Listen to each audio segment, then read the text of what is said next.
This is your host, Barbara Jean Lindsey, and you're listening to the Cosmic Oracle Show. It's Tuesday, December 13th, and I am coming to you live from Sacramento, California. I was out last week sick and the flu, and seems like everybody here that are in Sacramento area, a lot of people sick, not feeling well, a little laryngitis, a little coughing, a little hacking.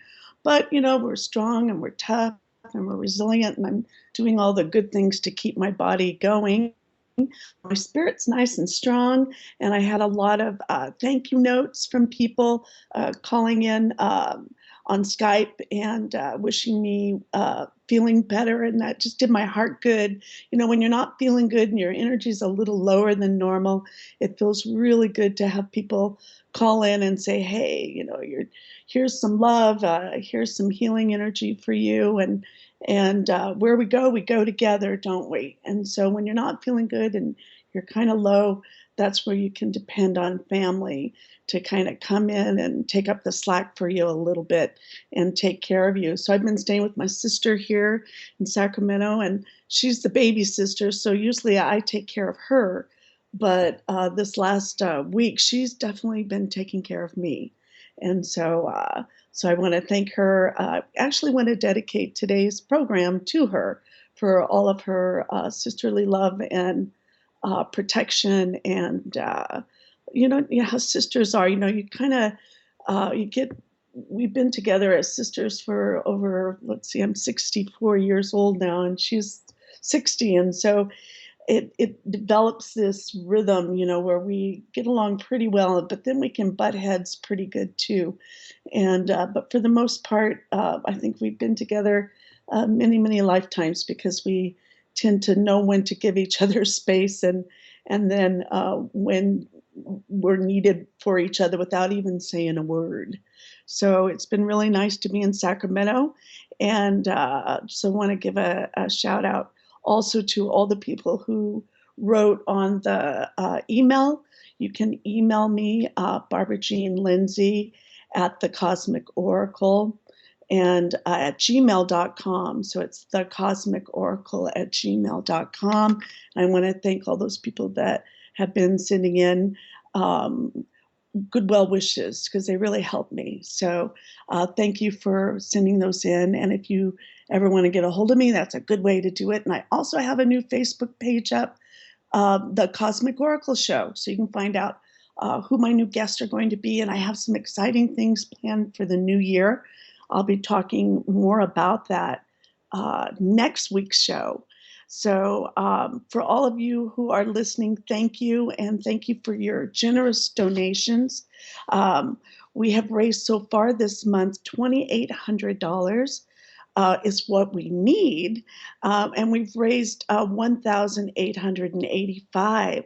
So we have a little ways to go. So, as you know, if you're new though to this show here in Revolution Radio and freedomslips.com, that we are an organization that is not paid. Every person here that has a show and producers, no one gets paid for their efforts here. Everyone does this out of a generosity of their own hearts. And so the way that works is only by you giving a donation. And so we're free of advertising, and we're free to talk about what we want, and with no alliance to anything except for getting the truth out. And so the way it works is if you just go to freedomslips.com and you'll find a support button. And on that support button, you just push that. And there's all sorts of ways that you can give generously from $1, $5, $10, $100, whatever you can give would be most appreciated. And also, there is a Hawk has made these beautiful detailed wood boxes for Christmas gifts that we could use, that you can use. And the way you would do that is you would just go to freedomslips.com/gotwood, GOTWOOD. And when you push that, it'll take you to the site and it'll show you all of these beautiful detailed wood boxes, and I especially like the lightning burn design. And so, with that contribution, you will have a detailed wood box handcrafted sent to your home. And probably you could get there before Christmas at this point. So that's a way that you could give a donation and receive a beautiful box as well. And so we try to keep things going and moving and changing up here on the station. And you can tell that it's made from a lot of love and thought. And they just look really beautiful. So that's a way you can also give generously. And one of my favorite ways is the archives, where you can give a monthly contribution just taken directly out of PayPal. So it's a no-brainer. You don't even have to think about it. It's like, $5.95 a month, and it's less than a movie ticket. And boom, there it is, a donation to keeping Freedom Slips on the air. And so we really appreciate you, our listeners, and really appreciate all of your good love and energy. You can also, we have a chat room. You can go to our chat room at freedomslips.com.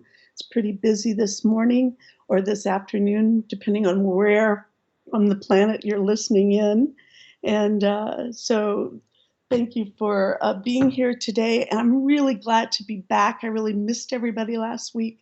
And so I am really excited because I have been trying to get this guy on my show. We've had to cancel like 2 or 3 times.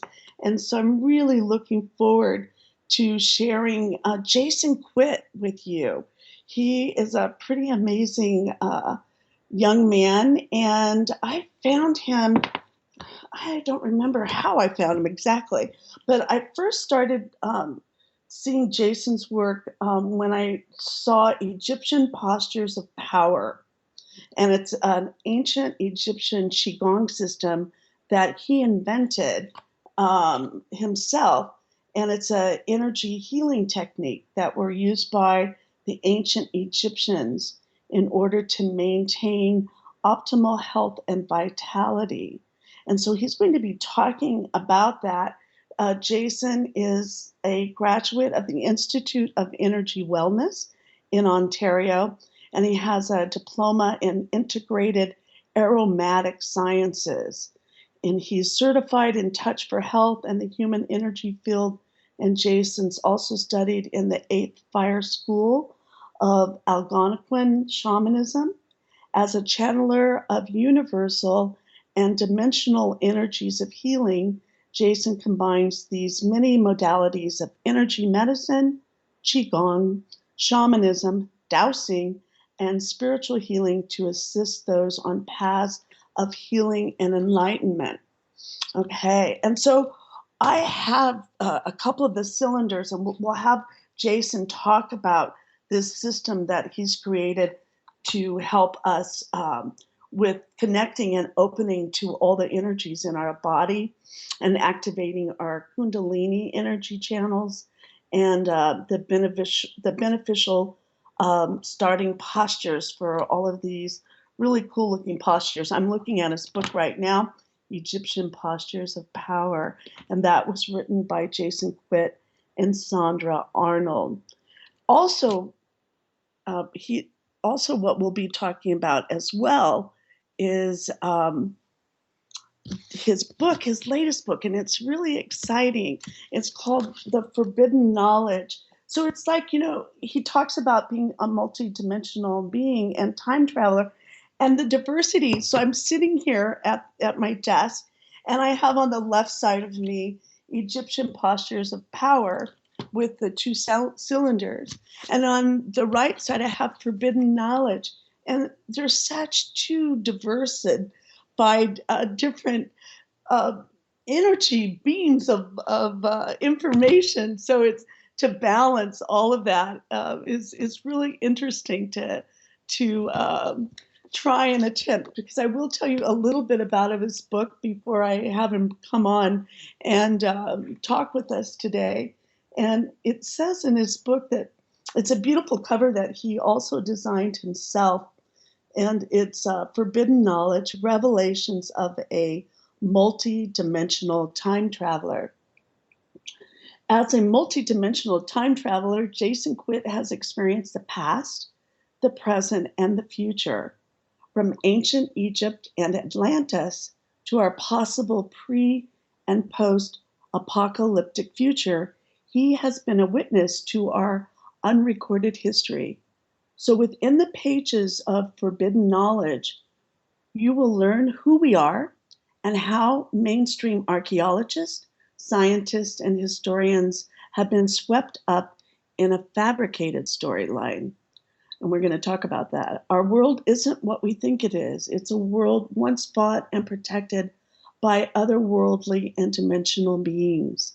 An ascension process is taking place on our planet today that is awakening our consciousness to peer beyond the veils of our known reality.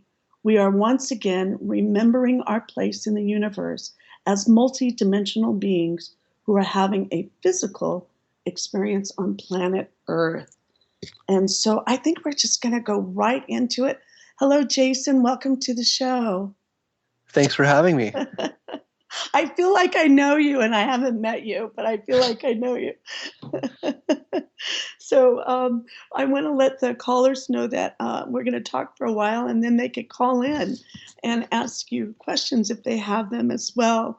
And that call-in number is 310 421 4053. That's 310 421 4053. And also, I have someone who wrote in for last week's show, and they aren't able to listen to us at this moment, but they'll listen to the recording later. And then I also had a person call in and ask me to remind them that the number to dial in to just listen to the show, if you're busy doing something else, that number is 605 562 4200. And it is coming live. And so, where are you coming from, Jason, today? Which planet, right?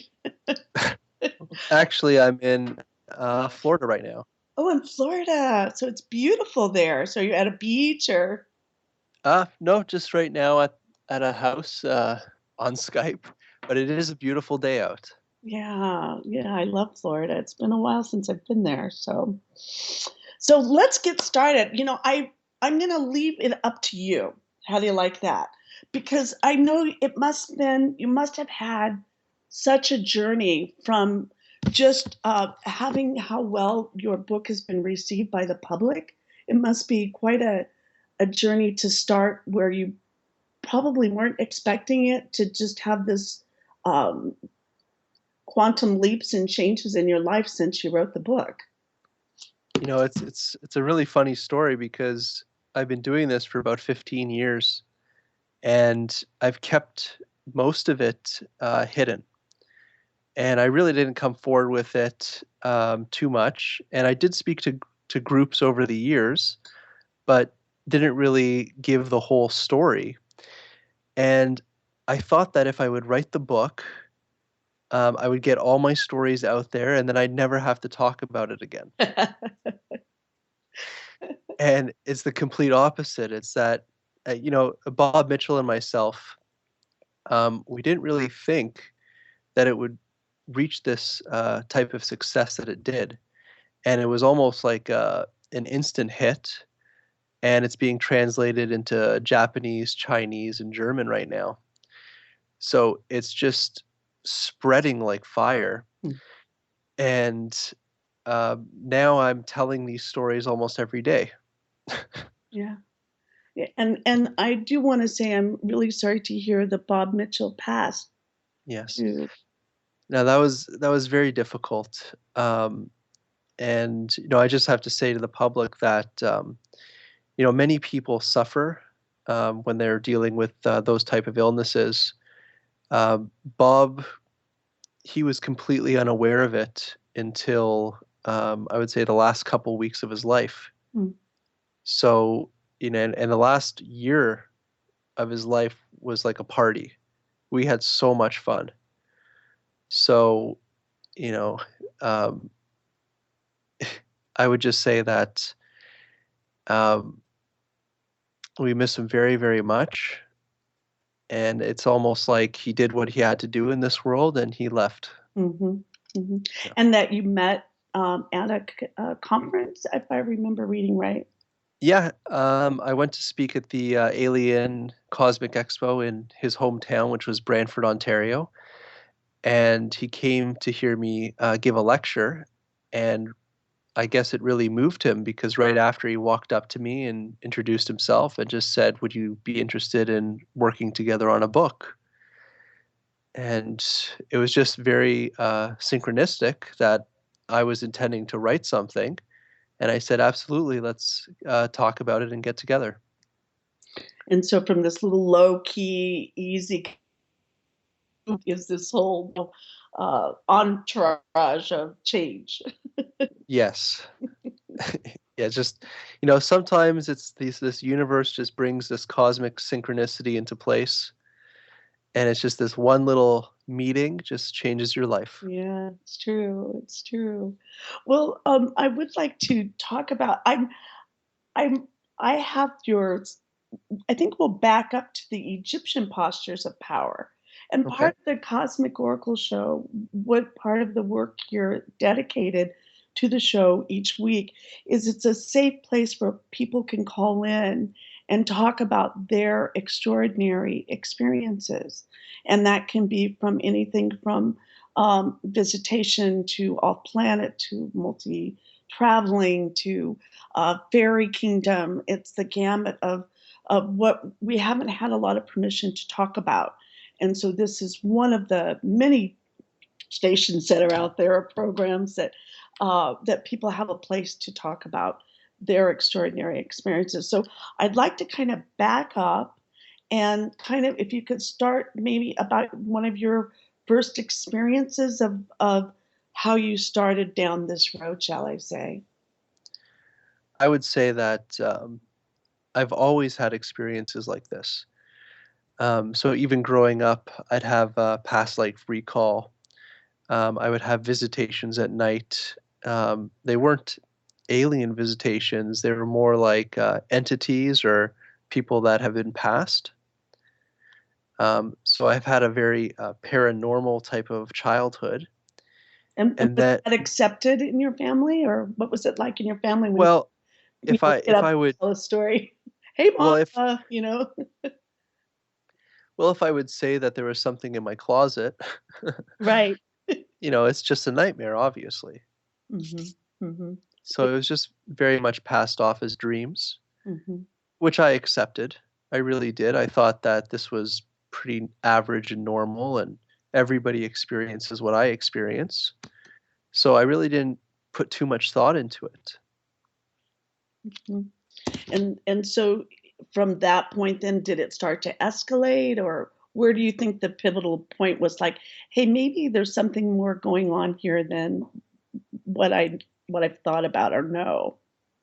Well, it's almost like I put that whole paranormal stuff behind me, and I got into college and I started a new job, and I was just really excited about life. Mhm. I wasn't thinking about paranormal, conspiracy, aliens. I wasn't thinking of any of that.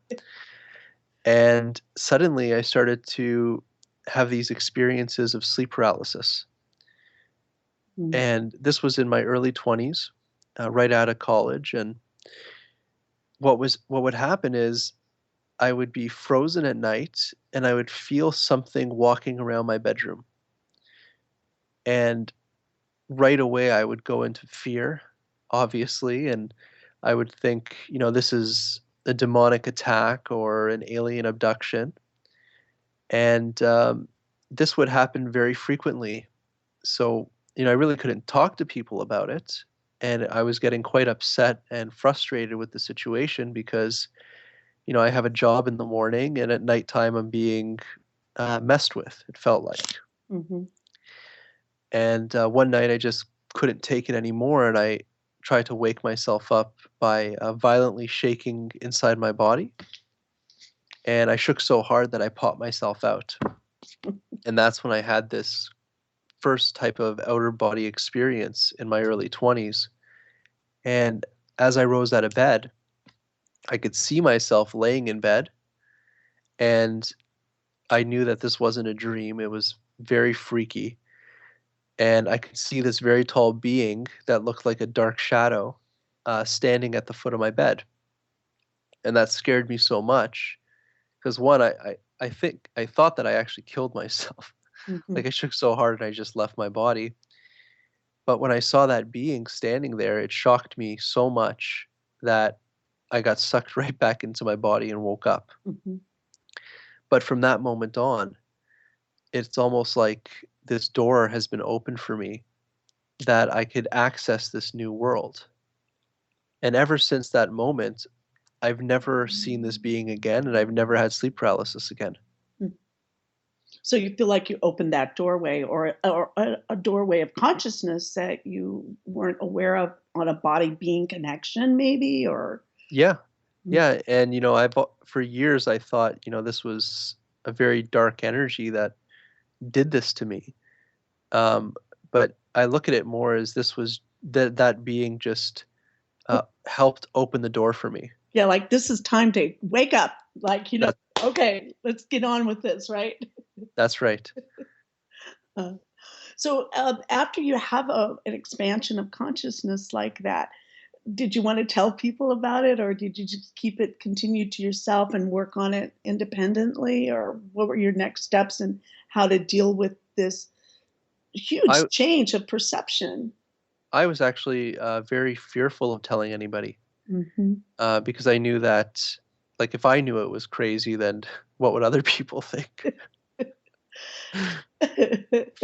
Yeah. Well, that seems a common reaction, right? I would think. And so then your job, then maybe the next steps is how to acclimate this. Yeah, and you know what?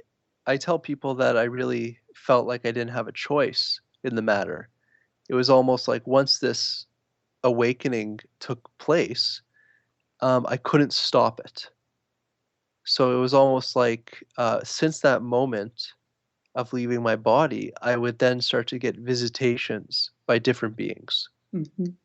And it wasn't like I was praying for it or calling them in or even asking for anything.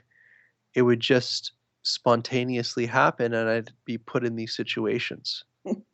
So there was no going back, That's right. only forward. And you know what? I tried to I did try to fight it. Yeah.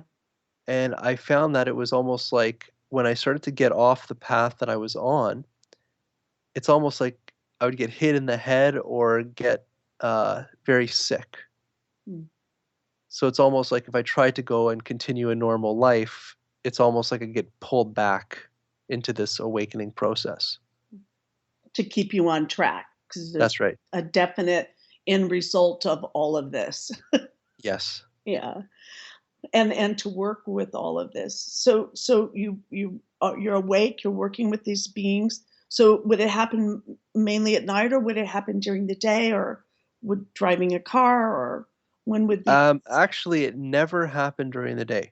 huh, So it was an only a nighttime experience, and it had to do with once my body would fall asleep, then I could shake my consciousness out of my body. And when I would do that, let's say I would sit up in my astral body, the beings would become visible then. hmm. Would you It's be like able to see your body yourself at that point, or um, not really. I never really looked down at the bed too much. mhm. I would try to look at my own body, which was very, very difficult in the astral form. It was very hard. The only thing I could really see is my arms and my hands, but That's even that good though. didn't look That's like. pretty good. But even that didn't look like my arms and hands. It just looked like energy, like lights and things. It was very. It wasn't like human arms. Mhm. Was it the same proportions as your, normal physical body on the earth plane? No. Yeah. Was it bigger, or I would say a lot taller and skinnier. So did but go ahead. but that changes. I actually found that your form changes depending on where you go. On which planet or what solar system or what? Yeah. Mm-hmm. Yeah, even your energy. So it's like sometimes it would just be different. Mm. I Kind of like can't. where thought goes, energy flows, kind of like that, or I would say so, or different dimensions have different laws, and your consciousness conforms to that. hmm just like being in an earthly body here, it has such density on the earth Yes. compared to off-planet situation. Seems to be a lot lighter and brighter in some ways as well. Yeah, I would agree. I Hmm would agree. So, at first I was just, I think curiosity really drove me. It's almost like, this new world opens up and you get a taste of it, and suddenly you're trying to leave your body at night to see, what adventures are out there. Yeah. And so I liked your concept of the shaking up out of the body. I've never done it like that before. So that's, oh, I always like to help people who are interested in taking these next steps that to try it, right? The shaking part is an interesting way to do it. Well, for me, the way that I got into it was it's almost like you're screaming in your body to wake up. Hmm And that's kind of like the feeling of sleep paralysis. So your body's frozen, and it's almost like you're inside this coffin, I'll say. hmm And the coffin is your body, and you're trying to break free of that. Um, But and it just, you freeze so that you don't die in the during the leaving and the coming, right? The coming and the going. yeah, it's almost like you're being reborn almost. Yeah. Yeah. And but after I did that many times, I'll say many hundred times after doing the shakeout thing, um, I found that you could do it through meditation as well. Mhm. And you get this kind of warm, buzzy feeling in your stomach. And this warm vibration in your stomach starts to rise up through you. And it's actually, there's almost like a sound that goes with it. Oh, And could you say that sound or is it oh, no, no, it's just like a frequency. You hear it. So oh, when it starts in the stomach, I hear like a low vibration, and it's like this warm feeling in the stomach. And then I feel the vibration moving up the body, and as it does that, you hear the frequency getting louder or higher pitched, and then it reaches this certain pitch, and suddenly you're just popped out of the body. mm, And then sometimes I use none of those, and you just find yourself outside of your body with no effort whatsoever. mhm. Well, just by you saying that, I could hear or feel some of our listeners pop up out of their body, you know? Oh, you know what? It actually happens. A couple of people have wrote in from just hearing me talk about this on the radio, and they say that, just after hearing your conversation that night, I had an outer body experience. Yeah, yeah. Or just by hearing us talk right now, I see a whole bunch of people up above their bodies watching, going, "What?" And I think that it's a normal state to be in. Yeah. I think it's just part of the human experience that has been not taught. I agree. I agree.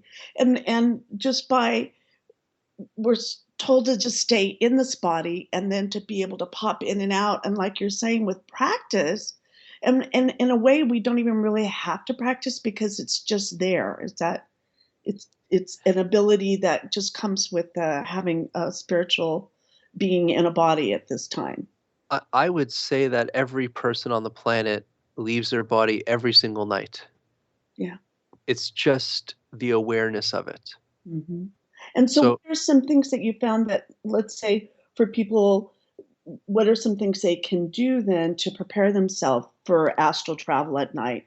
And that would be, if they decide to do that, would be since or a memory, have a memory of it. Is that would be meditation or?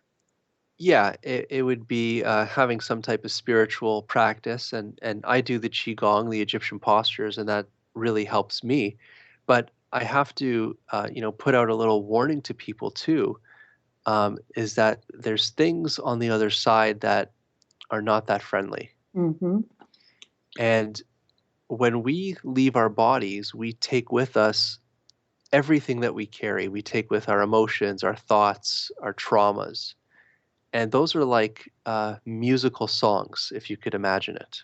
So each of those things is like a musical song, and that calls out to different beings or energies of that same nature.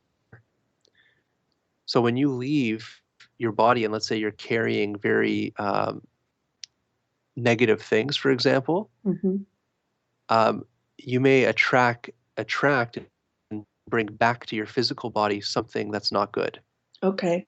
So it would be a good idea then, let's say if you've been out shopping at the mall and, and running around like crazy, and I mean, all most of us are busy, busy, busy, busy, right? Let's just all stay really busy. And then when you get to your bed, you're like have all this like what's it from the Peanuts, the little boy with with the blanket with all the dirt all around it. That's kind of what our Yeah, bodies can look like when we lay down to go out on the astral. And that's so right. so what we can do to prepare for this astral shift and to have more awareness then would be to be aware of this, and like you said, the meditation or From what I was told is that it's all about the healing process. So we have to heal ourselves on all levels, especially energetically, and that frees us and allows us to have these journeys. Mhm. So it And starts with us, that peace within us, that awareness, the self-awareness. absolutely, absolutely. And the more you heal yourself, the more you know yourself, and the easier it is to travel between the worlds. Mm. It sounds And fun. It sounds like fun to me. but it's like I've been doing this for 15 years now, or I would say my whole life. And Mhm. people say, "Wow, you must be, out partying every night." And they say, "Oh, what are you doing now?" And I say, "Well, I'm just sleeping. I really enjoy sleeping." Well, I've read your book and I've read your Egyptian postures, and I can tell that you have paid your dues to be here, you know? And so I know people think that it's just really easy, right? To just um you uh, from talking from where you are and where you've been and where you see the future. It's to keep all of this within yourself, contained within yourself, you really have to know yourself first and foremost before you start any kind of uh, this journey to help people. Right? You have to start with yourself first. I've read that throughout all of your book. Yeah, and that was one of the main teachings is that when I was being taught by different teachers and beings on the other side, um, they told me I wasn't allowed to share this information with anybody. Hmm. And it took many years of practicing what they were teaching me until I finally got a message from them saying, now that you've come this far in your healing journey, you could take those lessons and teach others. But I could never teach them if I wasn't healed myself, Hmm. or at a level where I could transfer that information. And so let's say so you started going. Let's maybe back up a little. So you started. Can you talk a little bit about your Egyptian postures of power?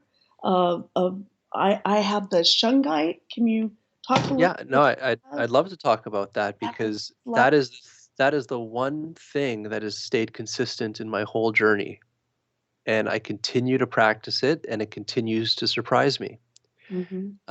Basically, what happened was um, I started to learn qigong, and I practiced that for many years, and I got to learn how to feel energy and work with my energy bodies. And then one day I was at a health show and I saw these Faro cylinders, which you're referring to, and I picked them up. And when I did that, I felt a surge of energy go through my body like I was a charging battery. And I thought this was an amazing invention. And then I saw that all the pharaohs, all the statues from Egypt, they're all holding these cylinders. So they had this information with them. And at nighttime, my journey actually started to change when I started to work with these cylinders. And what would happen is Well, first I was doing qigong with the cylinders, and I was just playing with them. I wasn't doing anything in particular, but I felt like when I held the cylinders, I would have severe pain in my body. Mm. And I knew from my training that, pain in your body means there's a block or some unresolved issue. So what I would do is I would hold the cylinders in a certain angle until I could feel the energy accumulate where the pain was. And when I hit that pain, I would just hold the posture and I'd feel it push the pain out of my body. And for me, that was like an incredible learning because I could actually feel the pain dropping out of my body. Mm. But then at nighttime, I would be actually taken back to past lives where I'd be standing in temples with these different pharaohs and they would be teaching me these different postures. So almost every night I would learn different postures and then I compiled all of them and wrote them all down and went to the libraries and tried to find Egyptian books showing the statues of them standing in postures. And I took that information to a cousin of mine who's actually a Qigong instructor and a very gifted channeler. And what she did is she told me, you need to put it in this order. And once I started to practice it in that order, it was like such incredible changes started to happen in my life. Well, I know when I first read your book and I saw the uh, the postures that you're showing with the Pharaoh cylinders, I'm thinking, why didn't anyone else? It's just been in front of our face for thousands of years, right? Because you do look at the large Pharaoh postures that they're standing there and they are holding cylinders in their hands, and um, to see that putting those two together as a meditation postures to help heal yourself is I thought it was exciting actually. Oh, it's transformative. It goes beyond healing. There's, many postures have many different purposes. And the thing that I found very interesting is that when I looked into these cylinders and tried to find some archaeologist or some writing or some book about why this is, I kept coming on the same quote from different archaeologists saying, we don't know exactly what this is, but it has some type of religious significance. Hmm, that's So interesting. so they knew there was some type of ritual involved in it. Hmm. Um, but yeah, and there's not many people that have put this together. Yeah, and then why did you choose, let's say, the one is shungite and the other is a soapstone? Well, I didn't choose that. Okay. The people in Russia that have studied this put this together, and one like the shungite is a very rare stone. It's actually a carbon that's electroconductive. And then you have the soapstone, which is piezoelectric, and it has a magnetic property to it as well. So you have these two polarities. So it's almost like you're holding the yin and yang energies, and you're creating a circuit of energy through the body. Hmm. So you're a conductive electrical being yourself? Yes, we are. And, our health is determined by how much current can be stored and passed through the cells of our bodies. Mm. So by amplifying the conductivity of the cells of your body and the water molecules of the body, you actually get this higher connection or higher frequency that can flow through you. So that's like a higher vibration or ascension, should we say? Or, Um, yes, and I'll clarify what ascension is to good. me. And ascension is the expansion of awareness, um, and it's not just up; it's down. Every step you take forward, you have to take a step backwards, which means you have to face your demons. You mean this isn't comfortable? Is growth ever comfortable? Can I just pay for this and have it done by 5 o'clock? You know? Oh, you want the one-day seminar? Yeah, Okay. with the discount. count, no less, right? Well, and people have to understand that it's like, I'm still learning. Yeah. I'm still doing my healings. I'm not. I never said I'm complete, and I've been doing this straight for 15 years, and I still feel like an infant. Yeah. I've met people in this world that I would say are 1,000 steps ahead of me, and it just blows my mind. So you have to really, really stay humble because there's always people ahead of you. Yeah, yeah, and you're always changing and growing, and so I have a friend in Egypt who, Emil Shaker, and he's a wonderful tour guide there, and he says, "Okay, Barbara, it's time to get activated."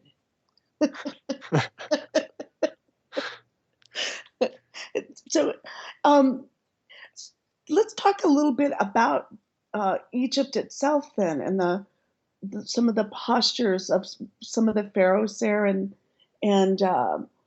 what you felt like with uh, using the shungite and the soapstone and the postures for expansion.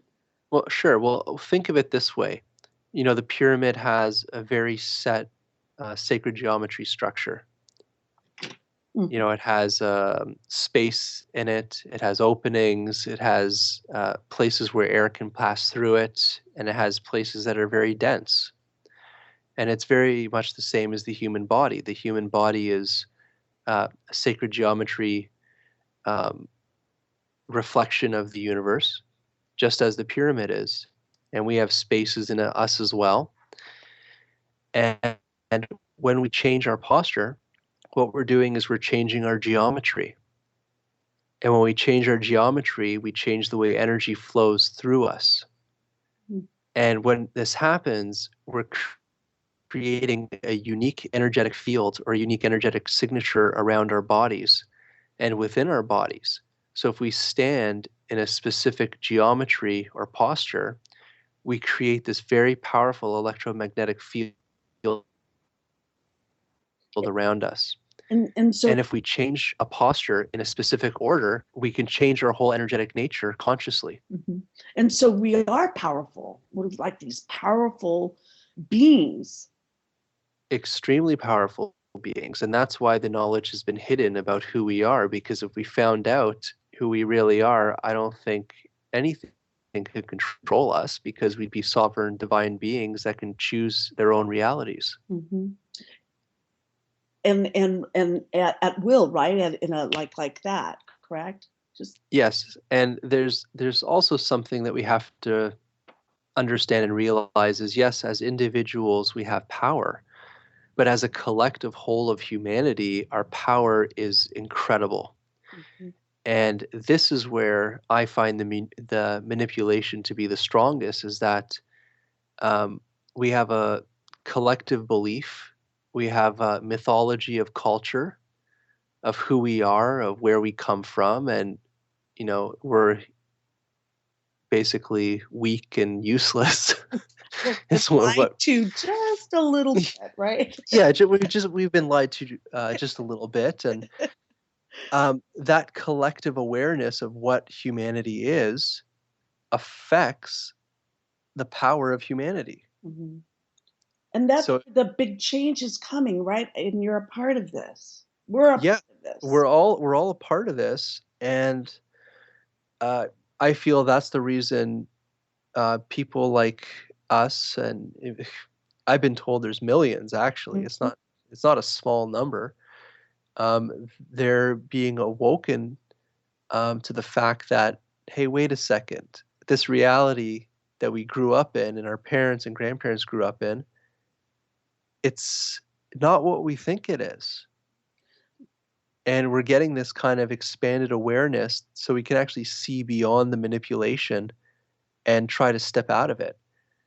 Yeah, I, and then start with awareness, and then actually, then you can make some changes for the good, for the positive. right. So it's like is not, if someone doesn't have the awareness, you could, it's almost like speaking to a wall. They're just not there yet to accept what you have to say. And you have to kind of step back and realize that that's where they're at and you have to accept that. And then you just have to go on and be an example. Yeah, how's that for a lesson, huh? That's a tough one, isn't it, when you first It get it? Oh yeah, yeah. And when I started this journey, it's like I couldn't even talk about Reiki. Mhm. Like Reiki was way too crazy for people.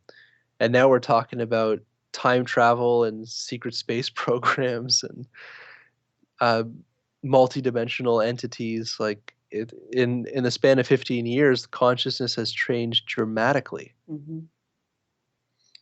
And it will continue, hopefully, right? That we can all get together and really look at, there's so much to explore. I find it to be very exciting times. Yeah, and I've really been thinking about this a lot, and it's almost like the the world is in trouble. We have timelines of disaster that could potentially happen in our lifetimes. And because of this, there's almost like a pull or a need to pull in consciousnesses from other realities to be incarnated here at certain points in our history to help alter and change these timelines Mm. so we can avoid what's coming. Do you ever feel like you're maybe from the future that has come back to make sure that the Earth is kept safe or Yes, in fact, I have a lot of memories of the future where, there's already been these disasters, yeah, but I find myself back in time here. yeah, I agree with that. And I'm not the only one that has those memories of the future. Mhm. And some people will say, "Oh, those might just be, thought implants," or they don't feel like thought implants. They feel like you've been through a trauma. And I really think that the human race has been through many traumas. And that's what causes a lot of this amnesia is just being through these very big traumas that have happened to us. And I think that at a soul level, we've decided that we want to heal those traumas. And by doing so, we time travel back and incarnate into different time periods to try to shift. Because I think time is ever evolving. It's eternal and infinite, and we could always evolve it and change it. Mhm. And it's not a linear process. It's a linear in the third dimensional sense, but once you tap into your fourth, fifth, or higher dimensional consciousness, you can travel back and forth in time, no problem. Mhm. And is that just in a, um with a thought, or is it do you need a jump seat or some No, no, no. It's just with a thought. yeah. It really is just with a thought, and the mind is so powerful that the more you train your mind and the more you silence the other voices that are trying to influence your mind can be extremely powerful in changing things on many levels. Mhm. Well, and I find with change too, when you start through this journey, that it takes time to have that meditation for me was the key because it would help structure everything. And then you could go out again and go into all of it and then come back and the meditation would give you some structure and then you could go out again, kind Yeah, of oh, yeah. Yeah, and it's like when I first started this journey, I hated meditation. Guided meditations, I those were the worst for me. I just couldn't do them. So that's why I kind of stuck with the qigong because it was very active and I can do it. Um, but the strange thing now is that for most of these healings to take place or to connect to these different levels, I'm like constantly teaching people different meditations to do. so you're forced to do it. I'm like, but now that I do it, I can see the relevance and how it all works. But when I first started, I just couldn't stand it. Yeah.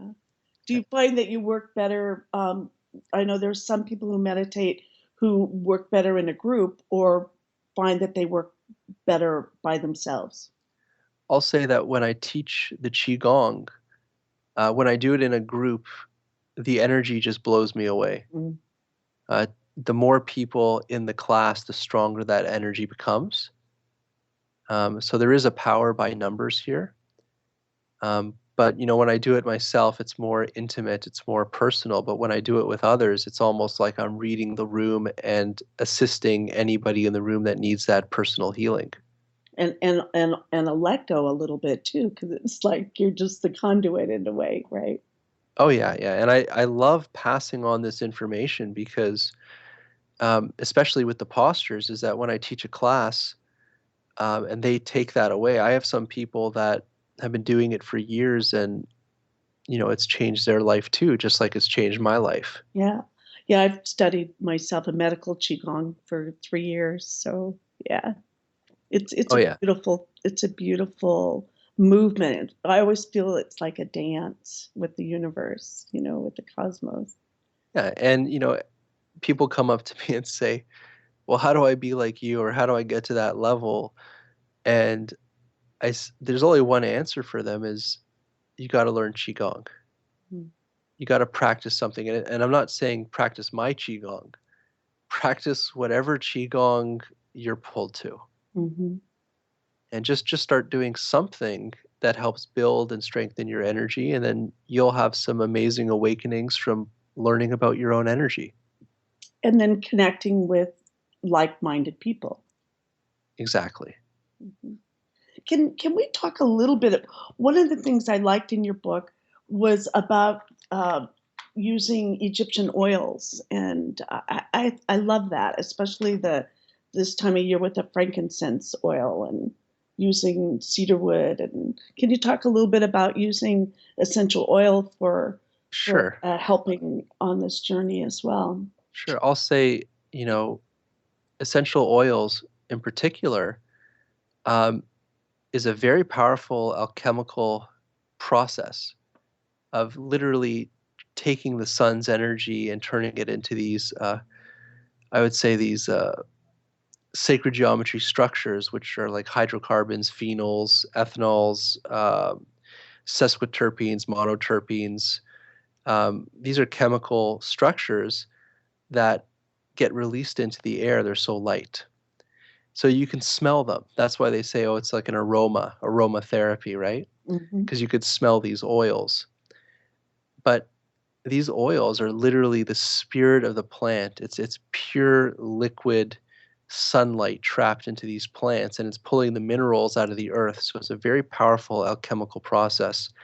And each plant, it's almost like each plant is its own consciousness, its own spirit, its own vibration. And it has many different tools and gifts that could help us.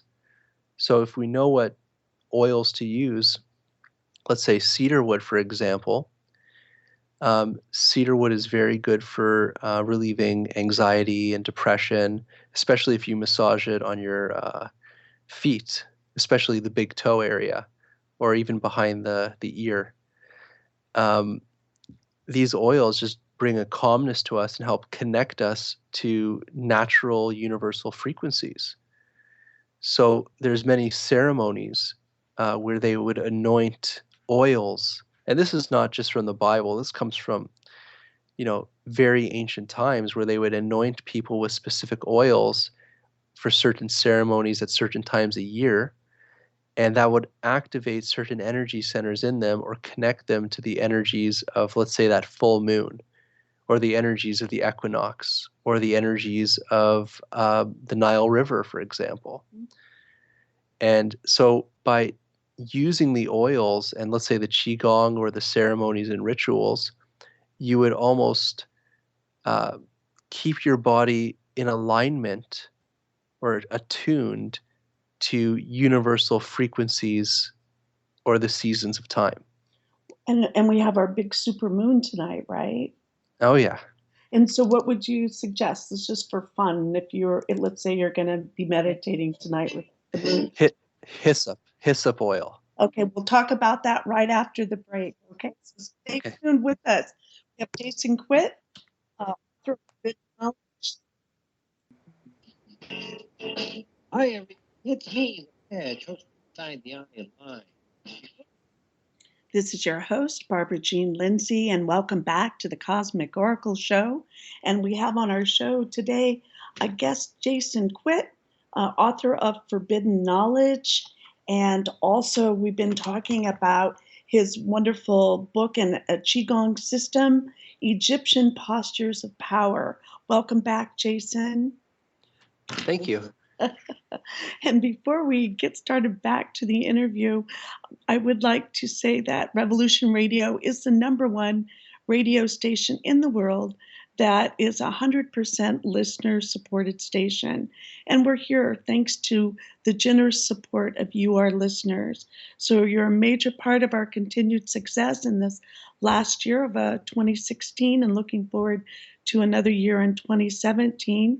So if you'd like to keep us on the air, then go find that donate button at freedomslips.com and give whatever you can afford.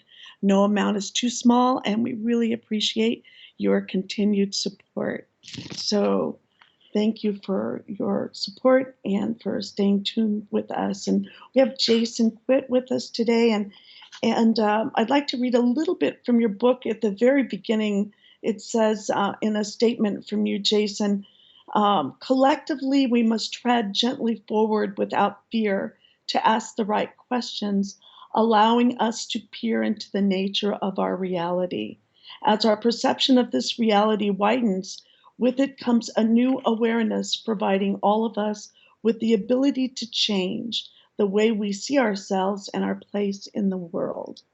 Could you talk a little bit about that? We're going to start with that because I really feel that this is a part of your mission in here. Well, it's part of the journey, and it's part of the awakening process. I've heard stories of people having awakenings that are very beautiful. It does happen, but from my experience, it's been very hard, the awakening process, and it really makes you look deeply into who we are at a very different level of reality or a very different level of awareness. And when we start to go down this road, it could be very fearful and very scary, and we may learn things that are very hard for our physical minds to accept. And that's what I found the most troubling, is that when I first started to have this awakening and I started to learn about the reality we live in, it was almost like I became a raving lunatic, you know? Because the world that I knew, it just fell away. Mm-hmm. And when I tried to explain this new reality to people that were still in this reality, I sounded completely crazy to them. Yeah, like you're speaking a foreign language. Yeah. And, a lunatic is a very good word to use, especially during the full moon, where we should all be lunatics right now. But yeah, we need to connect to the moon as well, and all these different forces. But what I found, I would just say the craziest out of all my experiences, is that I came to the awareness that our thoughts and memories may not be ours. Mm. So And an implanted virus? you could say something like that. Mm-hmm. And I could say that those thoughts and memories could be placed anytime during your life.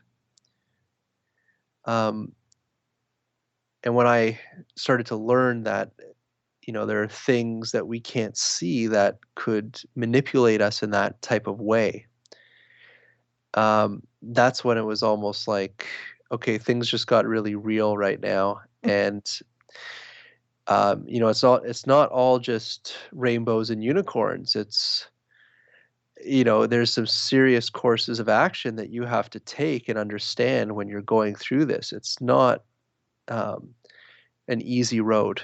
Mm-hmm. So it's like a shaman's road, would you compare it? I would say it is a shaman's journey of looking at your demons, looking at your shadows, looking what you carry. And it's only by looking at the darkness that you carry, that you could find the light through it And face it and go and through face it. that door, not around That's it, right. right? No, no, no. If you go around it, they just call their friends and say, "This guy's open for business." You know? It's true. I and did you get angry at any point? Oh, I love getting angry. Yeah, 'cause And like, I don't understand why spiritual people think it's bad to get angry. oh man, I would get so pissed. I would just go, "What the heck's going on here?" And just go, "Wah!" You know? You need No, it's true. You need that. We have anger for a reason. Yeah. It sets that fire, just goes Right. Because now you're forced to get some action. You're forced to get something done. And, like, I'll just have to say that when I started to have these experiences, I was very fearful of them. I really didn't want them to happen. And did not understand why it was happening to me. Um, so there was a huge amount of fear. But it happens so often that after the 500th time of it happening, you're no longer scared of it. You're just annoyed and angry. Mhm. So Mhm. it didn't matter what the beings looked like. It didn't matter what fear factor they had to them. If they came up to me, I would just be like, "You're just disturbing my sleep again. What is it now? What do you want?" Like, there was no fear anymore. It was just more of an annoyance. So, like, Darth Vader becomes a So mosquito. it took a lot to get to that point. Mhm. Mhm. Well, and That's right. It's and just like, "Okay, you woke me up. What do you want?" and so with that, then with the awareness and then the healing and then the catharsis, and then you find your power and choice. Yes. Yes, and I would have to say you have to know yourself to realize who you are and who you're not, and that's where the freedom of choice, becomes very apparent.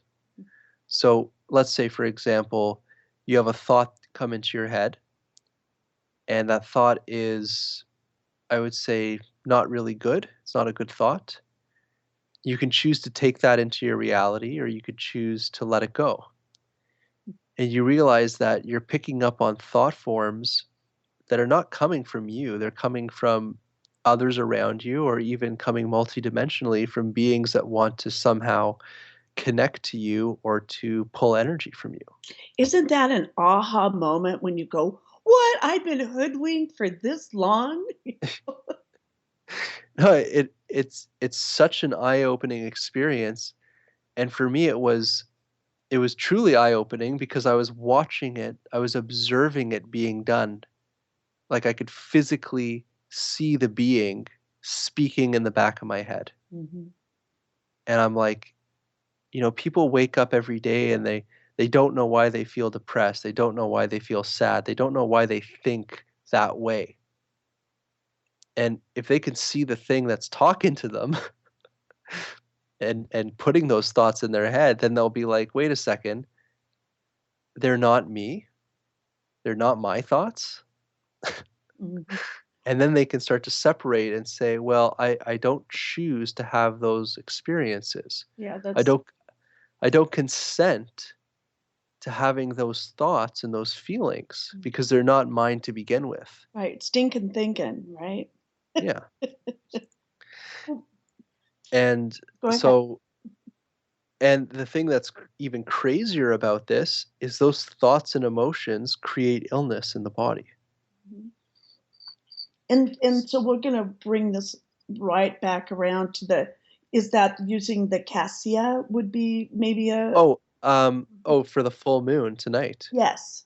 Um, I cassia is always good. I love cassia, but for a full moon, hyssop is very important. Mm. Can you talk Hyssop. about that a little bit? Um, for some reason, hyssop has a affinity to the moon. Mm. And when you take a little hyssop around the full moon, you could do a full moon or a new moon, but if you just take a drop of hyssop and let's say put it on your elbows or like the inner of the elbows, or the back of the knees, um, that actually syncs your energetic bodies to the cycle of the moon. That's awesome. I've never tried that. I've never heard that before. So I love new things. Yeah, and hyssop is a very strong oil. Not a lot of people like it. They don't really use it too often. What does it smell like? Is Um, I want to say almost like a Band-Aid, it- a sweet Band-Aid. I don't know. It's a very, very medicinal smell. That's But cool. but um, but the thing with essential oils, people have to be very careful with is that most of the oils on the market are perfume Mm. grade oils, and those are all chemicals or mostly chemicals, and that could actually hurt you instead of heal you. So, I don't really back any companies that do oils, but it's very, very important to get an oil that's a therapeutic grade oil that does not have any alcohol or any type of filler in it Or perfume. or perfume. Yeah, no, perfumes, that's just, yeah, that'll hurt you, not heal you.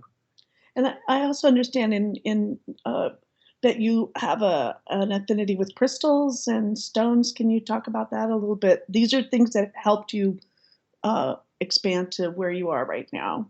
Yeah, and they've always been a part of my life. I remember my mother for my birthday, she would take me to the local crystal store and buy me an amethyst because, that was my birthstone in February.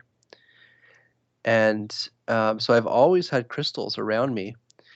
Um, but once I started to get into the whole shamanic healing work, I started to really use them as tools.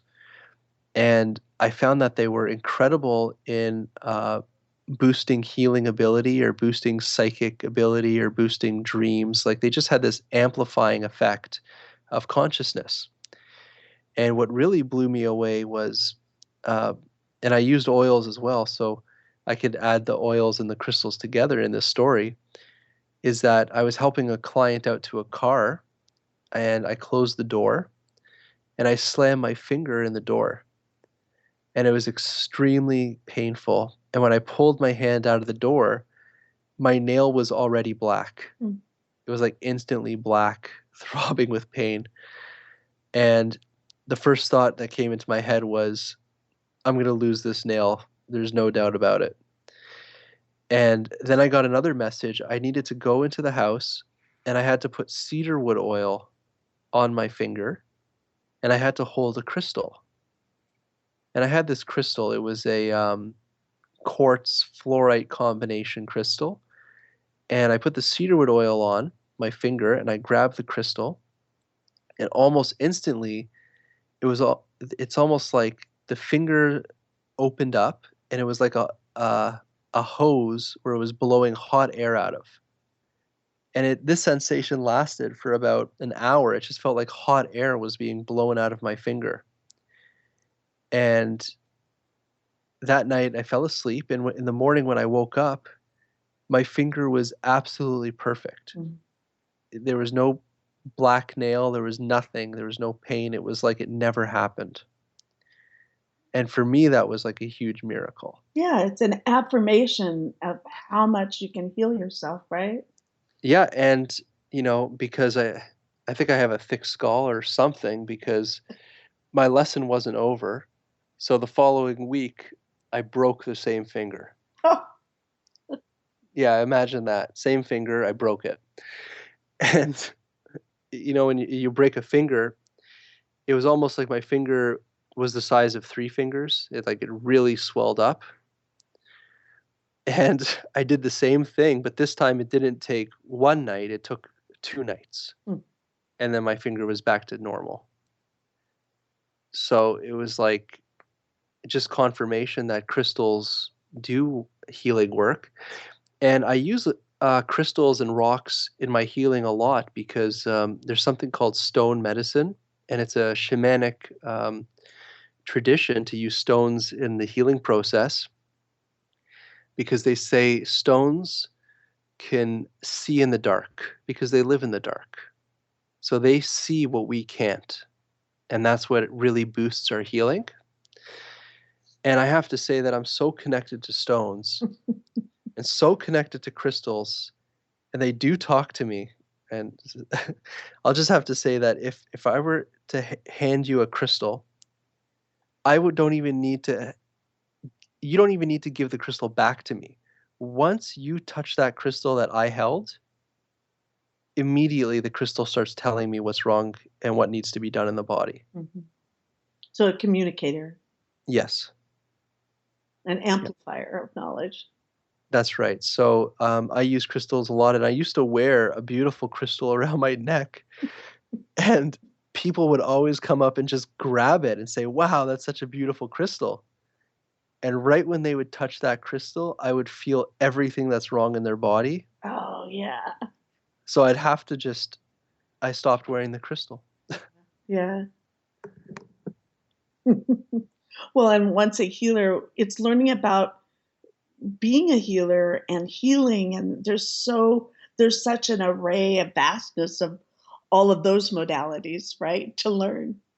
Oh, yeah. So crystals could be a very valuable tool in the healing process and a communication process as well from you and the person you're healing. And I feel like I'm drawn to crystals. Like I know in the book I wrote about, the Arkansas crystals of the quartz and Mhm. getting so many of them into Canada. And now I'm working with a crystal called Orlite 23. And it seems like this crystal has just found me, and I'm connected right to the owner of the mine. And, I get to see the crystals before anybody else does in the world. So, we found some stones that are extremely rare that are just not publicly available, and they're so powerful in their healing abilities. So I feel very blessed to have this connection with this mine and these stones, and I feel like they're kind of using me in a sense to get out to the world. Mm. Well, and if people want to get a hold of you, how can they reach you to talk with you about if they want a healing, or do you do healing work with people on a one-to-one or Yeah, more in group? Can you yes, give us? yes. They can contact me on my website, which is thecrystalsun.com, and I offer personal healings through Skype or email or phone. And I do sell these crystals and books on my website as well. But I have to apologize. I haven't been home in about a month and a half, so I've been out traveling. Um, Yay! and I'm actually going to be home next week, so I could actually put new crystals on the website and catch up on all the orders and healings I got to do. Wonderful. Well, I hope that I encourage everyone to give you a call and help. This is a way they can help your work continue, right? Oh yes, Mhm, mhm. yeah. Everything helps, and all the products on the website, they all come from me. I mean, it's amazing how things manifest in that way. And I'm also working with a very special stone called shungite, which you're using with the cylinders. And I've become very good friends with the supplier of shungite. Um, so it's just amazing how these beautiful healing stones are just finding their way to the public through certain people.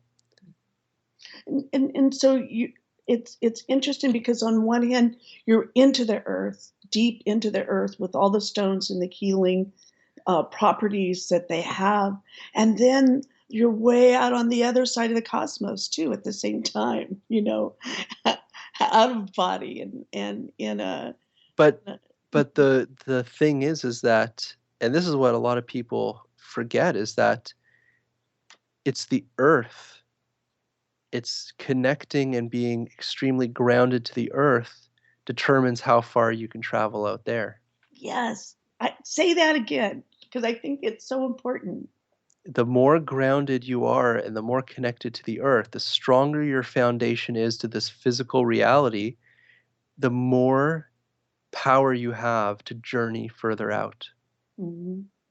So it's your Yeah, foundation, right? yeah, Developing. you need this grounding. You need the earth and you need all these things that are around us. And that's what propel us out there. True.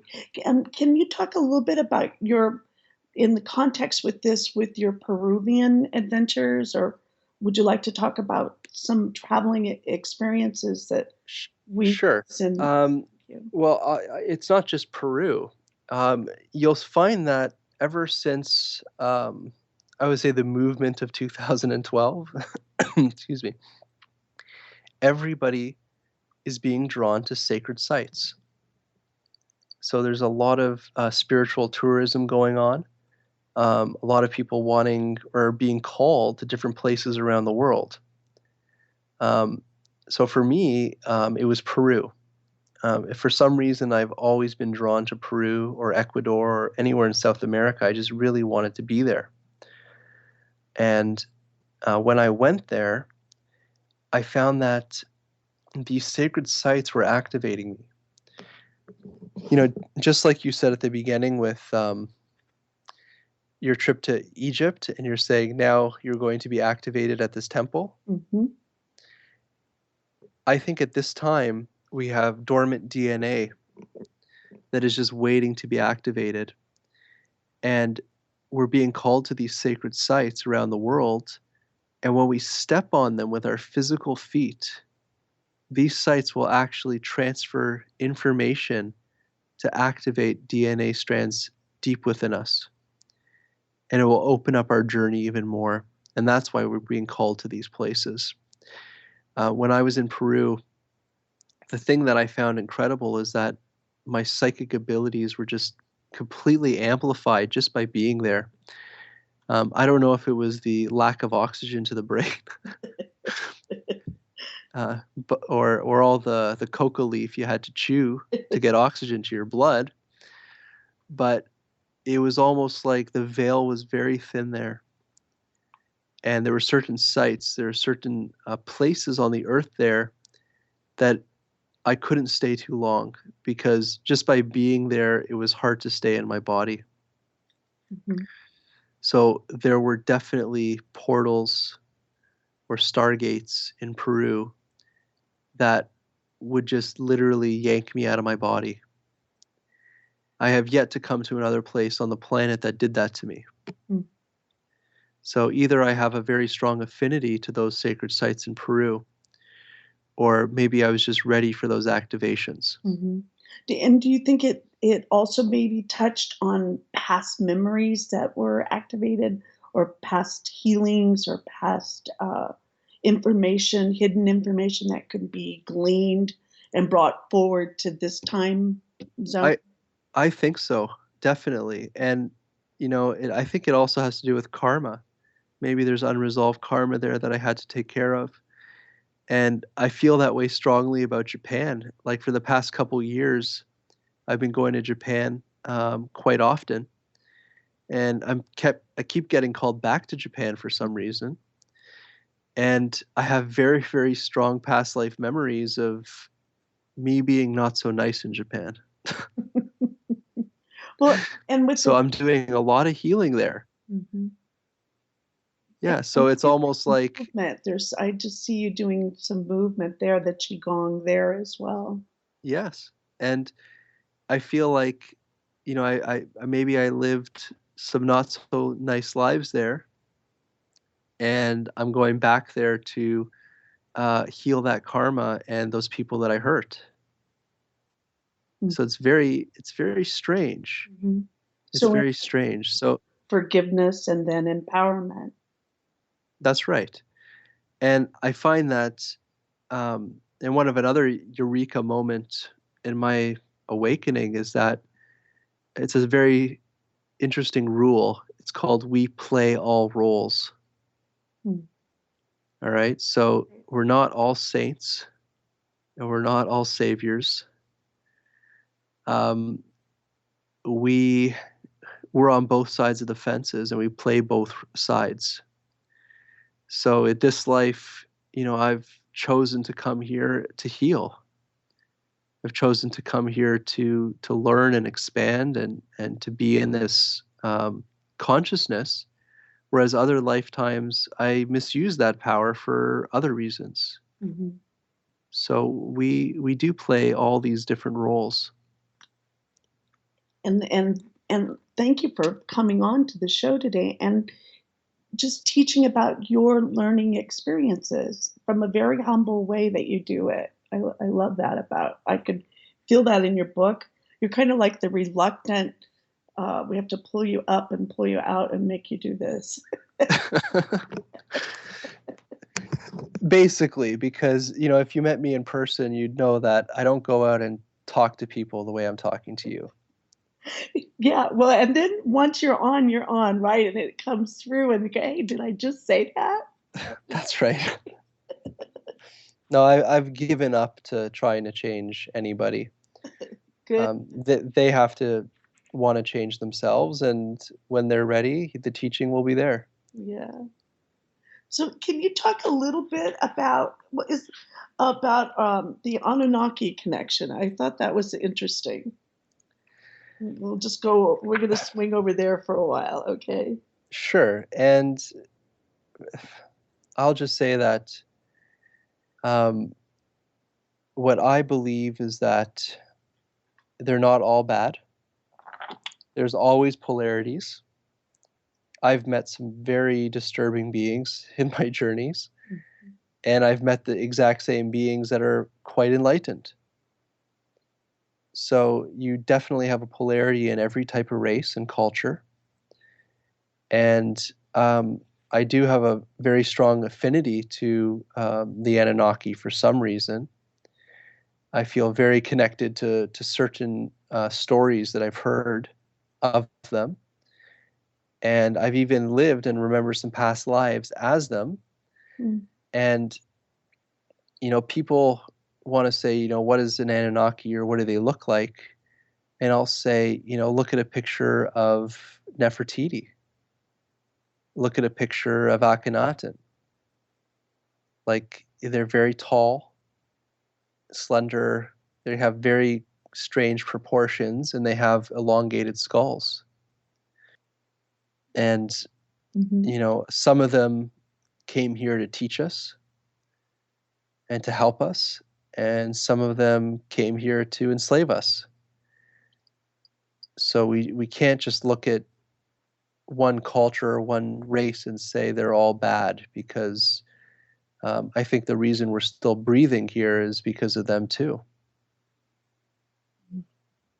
Can you tell us a past life or a story of something that was an impact for you on this? Well, I'll just give a broader description of what I believe a past life to be. Perfect. Okay, because many people will say, "Well, I'm a reincarnation of let's say Jesus, for example, No, I am. or No, just right, kidding. well, or Archangel Michael, or any type of being." Um, what I have come to understand is that we're all just source. You know, um, every being that ever manifests comes from the same place. So at some level, we're everything. And uh, there's something called the Book of Life, which records all experiences through time and space. And this Book of Life is what we call the magnetic field of our planet. So when a being incarnates here, depending on their resonance, I'll call it their song, depending on the music that they carry into this world, they'll pick up those lifetime experiences from the Book of Life so that they can be here and have that, I would say, that book of knowledge with them, where they can tap into those past experiences to help them on their path here. So that's why you could have a million people saying their past life was, excuse me, Nefertiti, for example, or some type of ruler in the past, because maybe they need that experience, that past life remembrance to get through their lifetime here. Mhm. So I did go through a reliving from one of these lives, and relivings are not fun. Reliving is actually going through what you went through in the past, and you start to manifest that in this life. So I actually started to manifest the death of Akhenaten, who would be considered an Anunnaki. It comes from that bloodline. And um, his death was quite horrific. And I had to kind of go through that physically here until I had to connect to some pretty powerful shamans to help bring me out of it. Mm. But, you remember that life.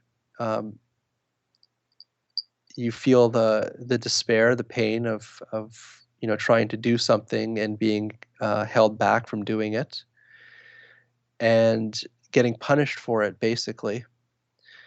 So it's almost like in that life I was poisoned, and I got poisoned again in this life, and I started to my physical body started to die. It started to eat away at itself, and I literally started to look like a mummy. My skin was falling off. I went blind. I couldn't eat anything. And basically, I couldn't move for about a month. And I was very stubborn. I thought that I could heal myself. And eventually, I gave in and I called a shaman that I have full faith in. And they did ceremonies for me. And basically, the next day, I started to feel better and started to have a miraculous healing. And the shaman called me up and said that it was a very good thing that I called when I did, because he said that if I would have waited another week, I would have died for sure. Mm-hmm. So, like I say, these paths that we take, they're not fun. They're not fun. I can't tell you how many times they've been that close to death. Just a razor's edge, a kind of like, That's right. and a So, hero's journey in a way as well. yeah, and it's not fun to relive and talk about either, because, you go back to, like, I can't even, looking at myself right now, I can't even think about what I looked like just almost a year ago. Mm-hmm. More than a year ago, I was basically going out the door. But when I realized that it was a reliving and I started to understand what was happening to me, then I made the choice to not relive it, but to heal it. Mm. And we all have that choice then. We all have that choice. So, and it's not the first time that I've almost left physically. And another time was um, some, I'll say it, some being spoke into my subconscious and told me that I was dying of cancer and that I only had about a year left to live. And if I would have taken that to heart, I definitely would have manifested that and died. Mm-hmm. So What makes you think that why you didn't, because you saw it and was aware of it and checked? Because my awareness was, I knew it wasn't my voice speaking to me. Mm-hmm. And when I knew it wasn't my voice, my awareness expanded, and I actually saw the being that was manipulating me. And I got rid of it. Yeah, you just took him down, right? Yes, and I have to say that uh, oh, actually I won't say this on air, but you could be quite violent in the astral realm too. Mm-hmm. Well, you got to do what you And got to do, right? you have to do what you have to do. Yeah, yeah. Yeah. Well, and then let's talk then about, I've just read some articles lately about this is a whole little different weave here about Antarctica and the opening up of a portal there. Are you familiar with any of what's going on there? I just find it very interesting that um, there's a lot of talk right now on the internet about um, they found an ancient civilization there, Yeah, yeah. I just and that wanted to hit on. it's so advanced, and it'll change our history if they publicly release it. Mm-hmm. Um, but it's really interesting because in the book that we wrote called Disclosed, Chronicles of John Titor II, John says in that book that in the future, that because the ice sheet is melting in Antarctica, that they're going to find a very advanced civilization there that was Anunnaki. Mm-hmm. So that's in the Disclosed book. So I find it very interesting that they're coming out with this information now. Mm-hmm. And then I was on Fade to Black with Jimmy Church in October, and Jimmy was asking, uh, you know, he goes, "Where do you think they'll find Atlantis?" And I said, "They won't find it in the water. They'll probably find it in Antarctica." Mm. So there's a whole bunch of attention being uh, guided to Antarctica for some reason, and I believe that there's definitely an ancient civilization that was there, and that there is things still living there. Um, and that's why we can't go there, Mm-hmm. because they will just I would say they're too advanced and we have too many treaties with them. So we just kind of keep the borders secure. Mm-hmm. And so, what do you feel that your role is in all of this? Your future role? What do you see for the future for yourself? And Well, I don't see that my messages and my journeys are any different than a lot of people that have come out in the past. I think it's just more continuing the conversation, continue the conversation of consciousness, because there will always be generations of people that will tune in and listen to this and will use it to benefit their lives in the way that they know how. And my way is not the only way. I mean, there's countless ways of connecting to yourself and higher consciousness. But I find that just by telling my story and going through my experiences on the radio or personally with people, it almost opens up their consciousness. It almost makes it all right for them to experience the same thing. mm, And I think that's why the book has done so well and continues to do so well, is that, I've gotten tons of emails from people saying, what happened to you happened exactly the same to me. And I've never told anybody. But now that you've written the book, I feel better mm-hmm. because there's other people I know that have gone through this. Mm-hmm. So that's part of it. Then is that we're kind of hungry for forbidden knowledge, right? I Yes.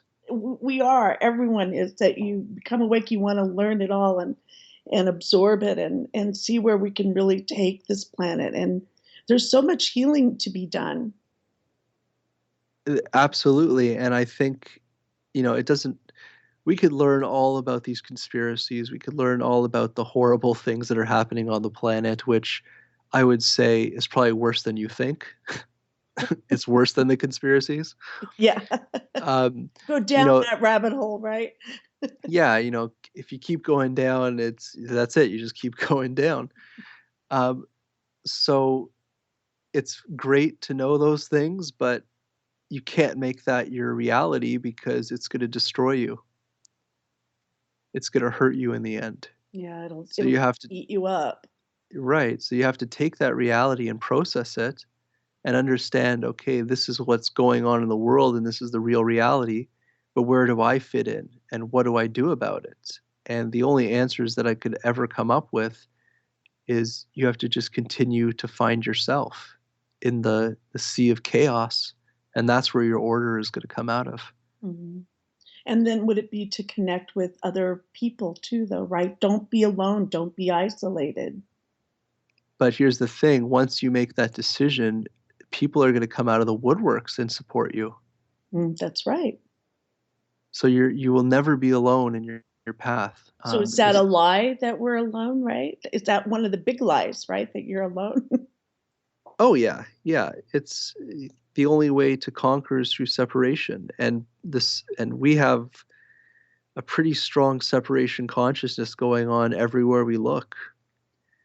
Even little girls growing up, they see a fake reality of what a woman should look like, Mhm. and that completely disconnects them from their own true reality. Like there's all these things built in right from birth that separate us from our true reality. Right, the programming. Yeah. Yeah. So the more we connect to ourselves, the more we understand who our or what our true nature is. And by doing that, we're going to attract all those other people to us that are on that same vision. Mm. And so we'll get close to wrapping up the finals. You've taken us from the very beginnings of your astral travel, and then your healing, and then your journeys, and then the future. And do you have any final words that you'd like to say to our listeners today? Um, I'll just say that we have to kind of pull ourselves a little back from all the media. Um, there's a lot of things that are going to come out in the future that are going to be very hard to deal with, and we can't get wrapped up in that. We really have to hold our strength and um, continue to work on ourselves.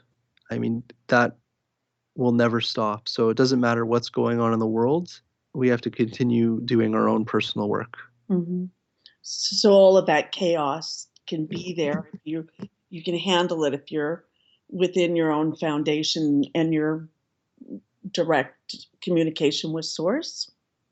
Exactly. Mm-hmm. Mm-hmm. Exactly. So, well, thank you for being on the show today. It's been a real honor and really fun too. I have to get some of your oils. I'm excited about using those again. I think that'll be really good. And Thank you. well, so you might have to visit Antarctica. It's going to have to be on the new vacation site, right?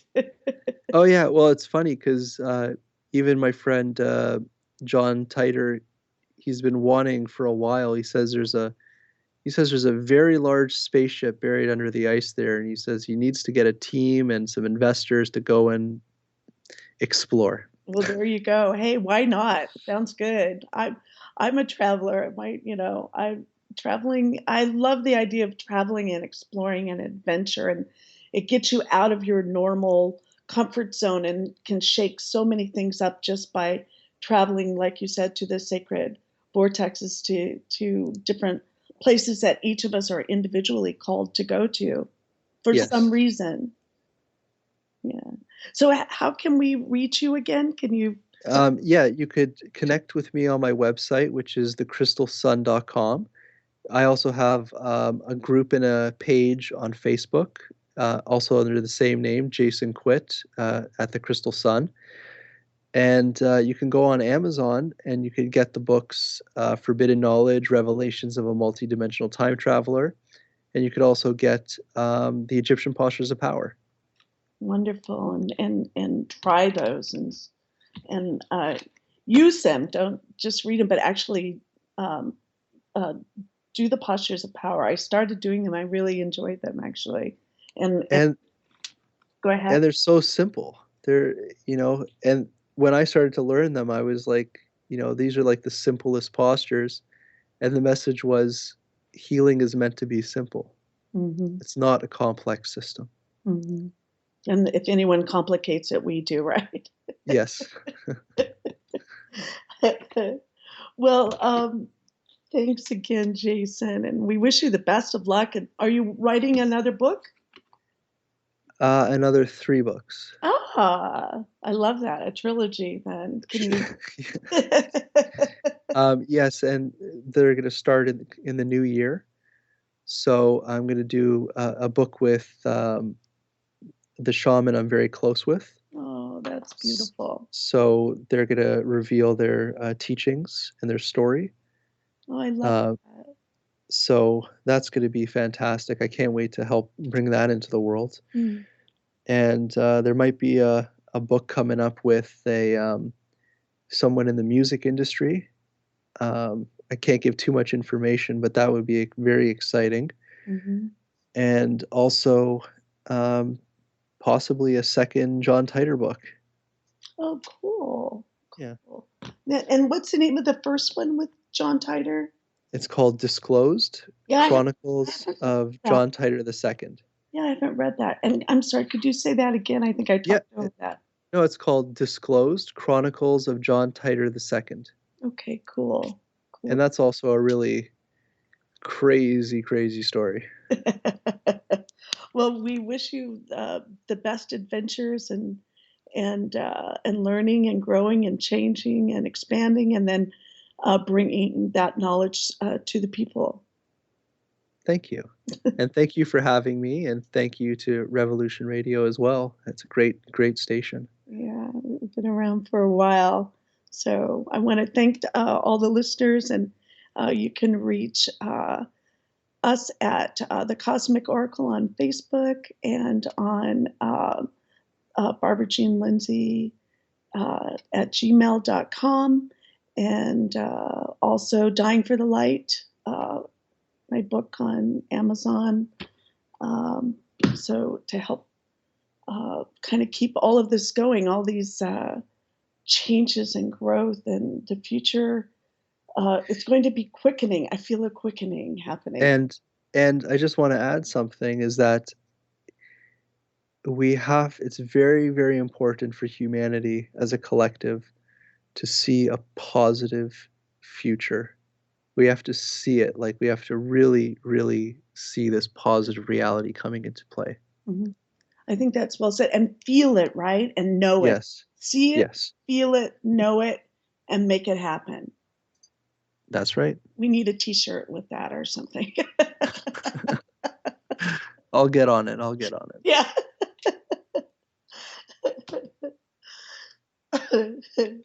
And so yeah, I think that's an important way to end it, is that our future depends on us. Yes. And I think our greatest power is we co-create reality.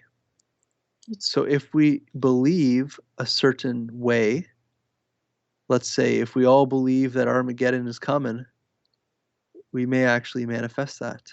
So we're just not going to buy that, right? We're just not buying what's being sold. Right. We are going to just continue to see everything as the most perfect reality we can manifest, and let's bring that into reality. Mm-hmm. Mm-hmm.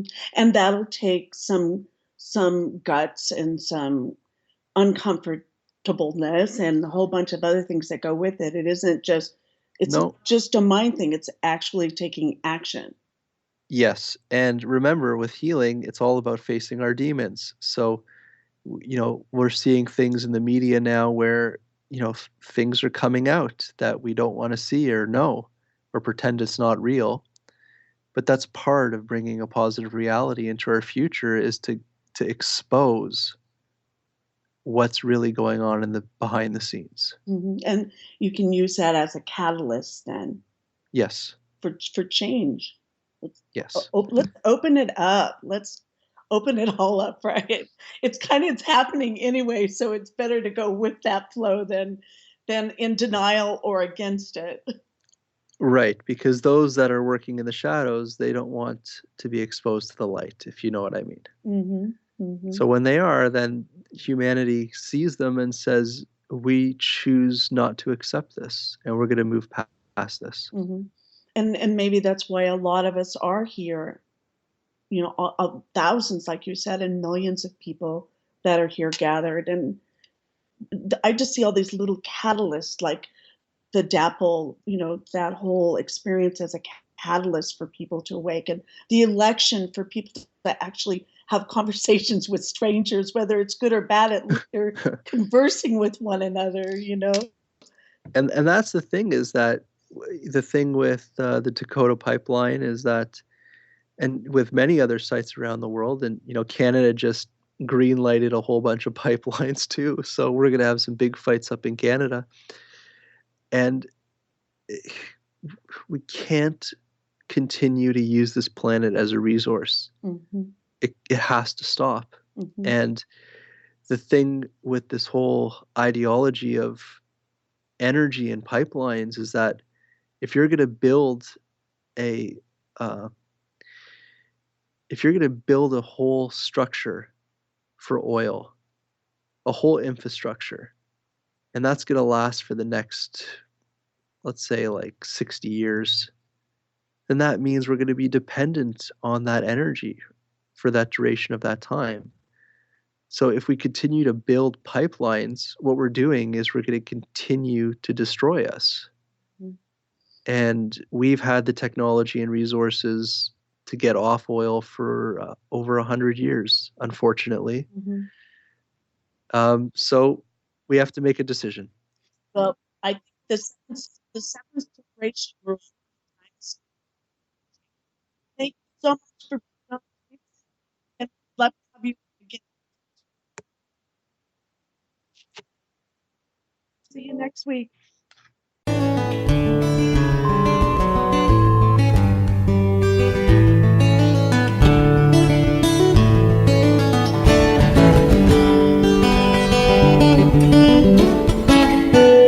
Listening to Revolution Radio at freedomslips.com, and we'll be right back after this message.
On the web with nearly 24 hours of live programming, delivering directly to you the most cutting-edge information available. You, the listeners, have become some of our most popular radio hosts. You, the listeners, offer feedback that molds our programming to appeal to a worldwide audience. You, the listener, provide eyes on the ground, reporting about newsworthy events in your area, and you, the listener, are the lifeblood of this station. We love you, and thank you for being a treasured member of our Revolution Radio family. From all of us to all of you, have a happy and safe holiday season, and let's make this new year a success once again together. Thank you.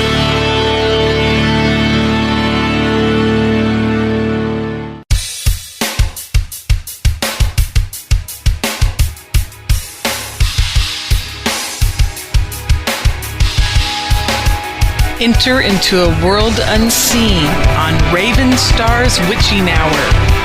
You will encounter eclectic topics from the realm of spirit brought into our matrix of truth.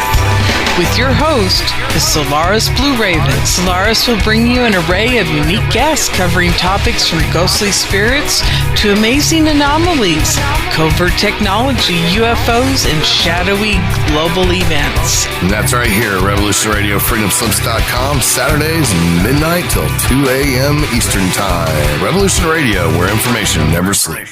Let the magic rise.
I don't know.